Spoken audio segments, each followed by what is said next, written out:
அன்னத்தை பார்த்தையே அப்பத்தே கேக்கேன்னா அப்பா. Kumar கிங்கோட mind voice என்ன தரவா, முக்காணி வந்து ரீல்ஸ் பண்ணுங்கன்னு சொன்னாங்க. நமக்கு ரீல்ஸ் சுட்டு போட்டாலும் வராதுங்க, அதனால உங்க ஊரை சுத்தி காட்டுறேன். முக்காணி வந்தோமா, முக்காணி எங்க வந்தோம்னா ஆதி பரமேஸ்வரி அம்மன் கோயிலுக்கு தான் வந்தோம். ஆதி பரமேஸ்வரி அம்மன் கோயிலுக்கு தான் வந்தோம். முக்காணில வந்து என்ன ஃபேமஸ்னா, சின்ன பிள்ளைங்களுக்கு வந்து சீர் தட்டுனா வேர் கட்டுவாங்க. அப்புறம் குழந்தைகள் நல்லா இருக்கும் அப்படின்னா வேர் கட்டுவாங்க. அது முக்காணில மட்டும்தான் கட்டுவாங்க. முக்காணி வந்து சின்ன பிள்ளைய சீர் தட்டுறதுக்கு முக்காணி தான் ஃபேமஸ். அப்புறம் முக்காணி ரவுண்டானு வர சொன்னீங்களா, வாங்க ரவுண்டானையும் போய் அப்படியே சுத்தி காட்டுறேன். வேற இந்த ஊர்ல என்ன இருக்குன்னு எனக்கு தெரியல.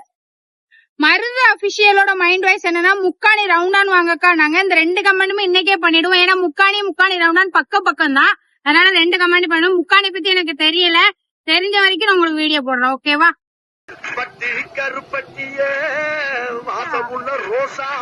இதுதாங்க முக்காணி ரவுண்டா. இங்க போனா திருச்செந்தூர் காயல்பட்டம், அங்கிட்டு போனீங்கன்னா சிறுவைகுண்டமும் ஏறலும், இங்கிட்டு போனீங்கன்னா தூத்துக்குடி போவோம், மதுரை போவோம். இவ்வளவுதான் முக்காணி ரவுண்டா. முக்காணில என்ன ஏதாவது ஜூஸ் வாங்கி குடிச்சிட்டு அப்படியே வீட்டுக்கு போவோம். நீங்க சொன்ன மாதிரி நான் இந்த டாஸ்கை கம்ப்ளீட் பண்றேன். நம்ம சேனலை ஃபாலோ பண்ணி எப்பவுமே சப்போர்ட் பண்ணுவோம். ஓகேவா? பாய்.